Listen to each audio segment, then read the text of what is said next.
టాలీవుడ్ హీరోలందరూ వాడే కార్ల విలువ ఎంత ఉంటుందో తెలుసా?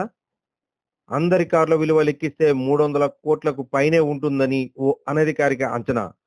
ఇది కూడా టాప్ హీరోల వరకే. ఇతర హీరోల కార్ల విలువ లెక్కిస్తే వేల కోట్ల పైనే ఉంటుందట. టాలీవుడ్ లో ఒక్కో హీరోది ఒక్కో స్టైల్. నటనలోనూ డాన్సుల్లోనే కాదు, చివరికి తాము వాడే కార్ల విషయంలోనూ ఒక్కో హీరోది ఒక్కో టేస్ట్.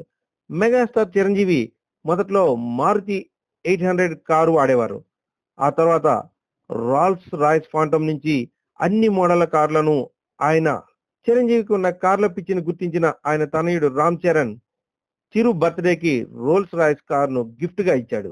నందమూరి నరసింహం బాలయ్య దగ్గర Porsche Panamera, BMW 7 series, Safari, Fortuner కార్లున్నాయి. బాలయ్య తన హీరో ఇమేజ్ కి తగ్గ కార్లనే ఎప్పుడూ వాడుతుంటారు. పవర్ స్టార్ పవన్ కళ్యాణ్ దగ్గర బెంజ్, స్కోడా కారుతో పాటు ఆడి Q7 కూడా ఉంది. రేంజ్ రోవర్ కారును ప్రిన్స్ మహేష్ బాబుకు ఆయన భార్య నమ్రత గిఫ్ట్ గా ఇచ్చింది. కార్లు, స్పోర్ట్స్ బైకులంటే జూనియర్ ఎన్టీఆర్ కు యమా పిచ్చి. ఇప్పటికే చాలా స్పోర్ట్స్ బైక్లు, ప్రీమియం కార్లు తారక్ దగ్గర ఉన్నాయి.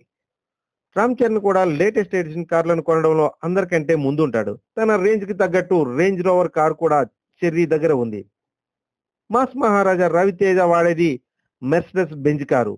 ఇలా మన హీరోలు ఒక్కొక్కరు ఒక్కో కారులో షికారుకి వెళ్తుంటారు. ఒక్కో కారు ధర కోట్లలో ఉంటుందంటే నమ్ముతారా?